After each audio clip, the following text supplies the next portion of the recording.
Hey you, it's me, Miss Hannah. Let's talk about what the best vegan sausage is. I wanted to test the most common vegan sausages I found at the store because, which one's better? I looked at the differences in ingredients, I did a taste test, and I rated them. Here's the thing though, even if you try one of these vegan sausage varieties with really high hopes, it still might not be what you're looking for. So we'll also talk about what I did to enhance the ones I didn't really like. Even if you're never going to buy a given product again, you don't want to waste your money if you don't really like it. First, let's compare the two sausage varieties from Beyond Meat. It's a patty and a link. It's like you can get it from Safeway for about $6. There are 6 patties in here, so roughly $1 a patty. Serving size is 2 cooked patties. I only ever eat one at a time. I feel like $1 a patty is expensive. Since they're made with pea protein, there is the possibility of a sensitivity if you can't do peanuts. Peas are legumes. Contains no peanuts or tree nuts. They're also gluten free, which is nice. Cooking method: cook from frozen. Cook patty over medium-high heat until caramelized, about 2 minutes per side. There are only a handful of ingredients that differ from the patty to the link. I highlighted the common ingredients with yellow and the different ingredients in orange. The patties have more yeast and yeast extracts, lending to more flavor and umami. Both products have natural flavor, which are derived from plant or animal sources. One really hopes that you can trust a plant based company to choose natural flavor that is only plant derived. But I didn't call and ask, so I don't really know. It just depends on how far down that rabbit hole you want to go. We're all just doing our best. It's kind of soft, I guess. It smells good. Has that smoky flavor. Sagey.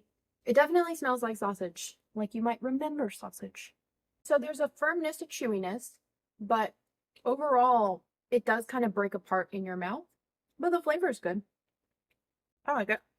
Keeping with soy-free and gluten-free, we have the Beyond Sausage Links. 8 links for about $6, so about 75 cents a link. That's a little bit better than the patties, and the serving size is 2 links.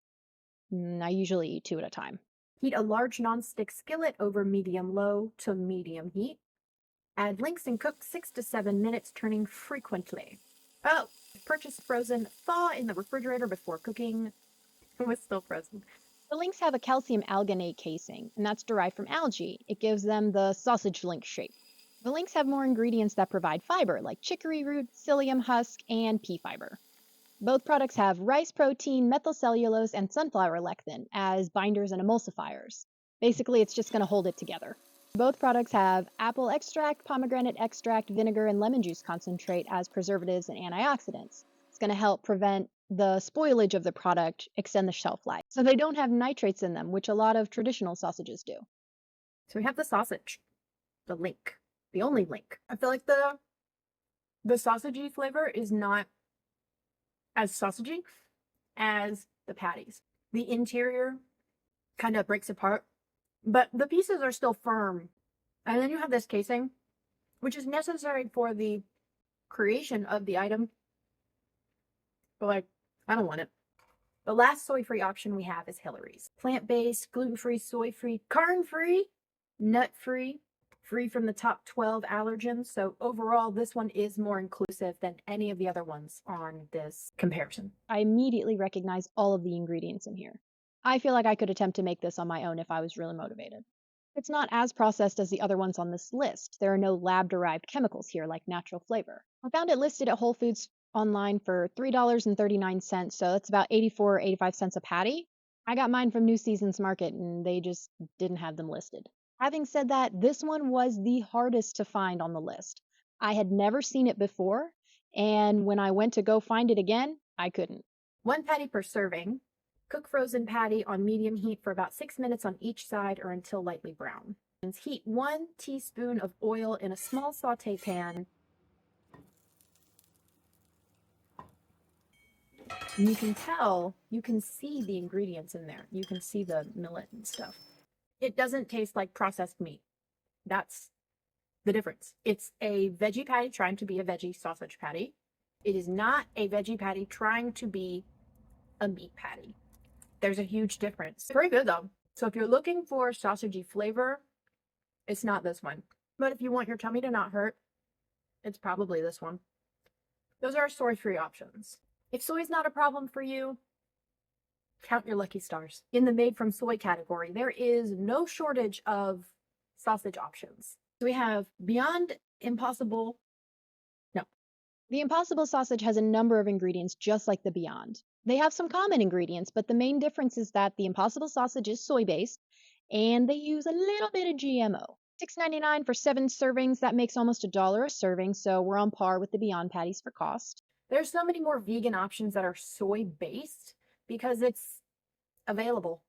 For patties, form a half an inch thick patty, preheat skillet to medium heat, and cook for 2 to 3 minutes. Soy hemoglobin? No, hemoglobin. Leg hemoglobin. That's my final answer. Soy leg hemoglobin gives the product a red color and iron like flavor. It is a protein that carries heme. And heme is a molecule that's found in blood and muscle. Soy leg hemoglobin is produced by genetically modified yeast cells that have been engineered to produce heme. When I was tasting this on the day, I could not articulate what I was experiencing. My Impossible patties, they did not require any additional oil. They fall apart very easily.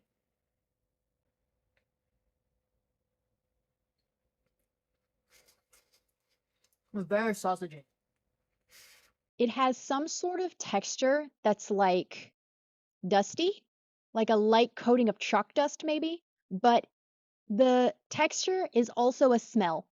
It's an aromatic. It's weird. It's like a soft. How do I describe this? Just imagine how it might feel in your mouth if it was like lightly coated in chalk dust. You know, like when you're in elementary school and you're like lined up by the board, you're about to like leave the classroom and you just like touch the chalk that's like in the sill right there and then you just like lightly touch your tongue.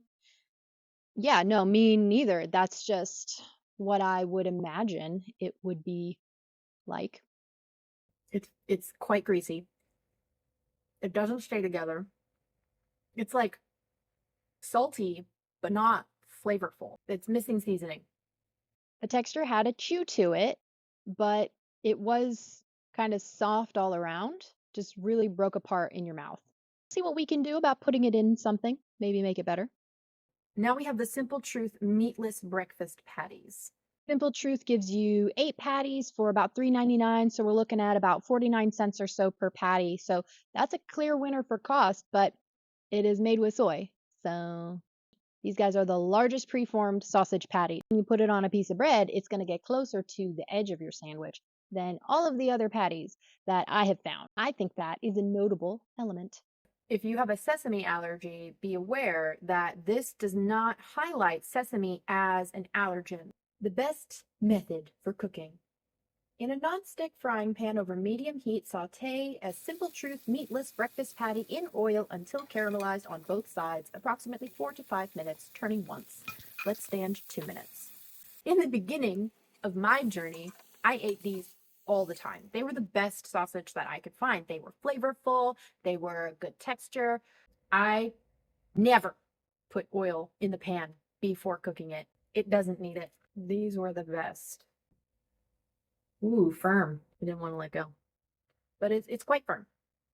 I think this has the best consistency between its finger feel and its mouth feel. It's softer all around than the Beyond patty, but it has a more fluid consistency in that it feels the same in your mouth as it does in your hand. The Beyond patty was firm in your hand, soft in the chew.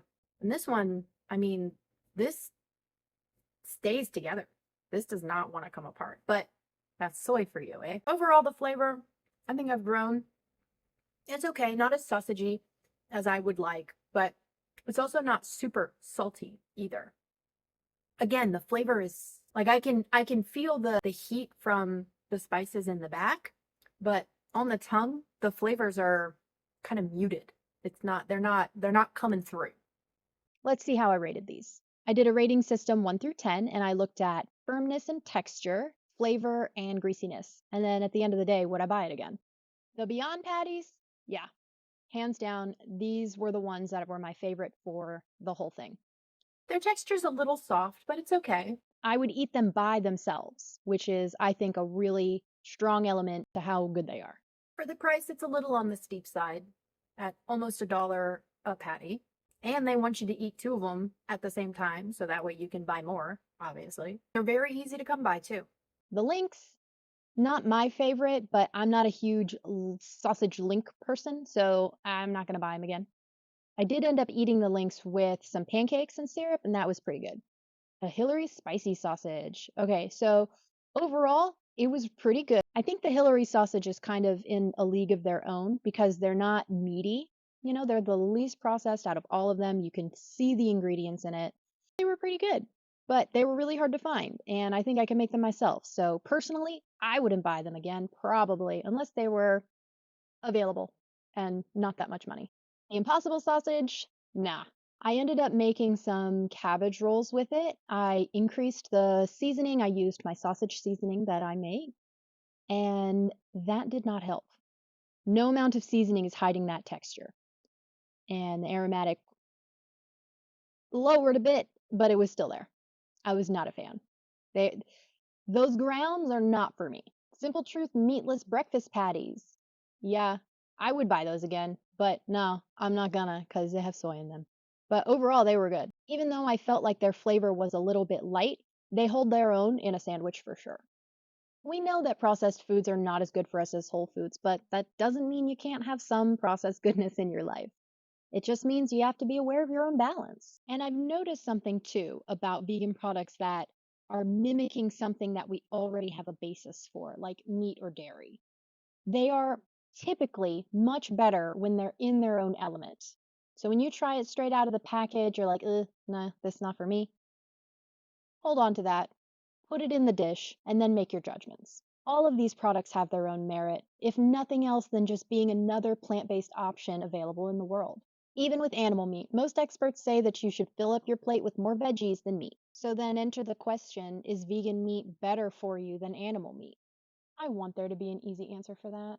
Everyone has a different balance to maintain. Should you eat a vegan sausage sandwich every day? I don't know. Probably not. But you probably shouldn't eat a pork sausage sandwich every day either. Every time you choose a plant based alternative, it's a good thing. You're doing your best. You got this.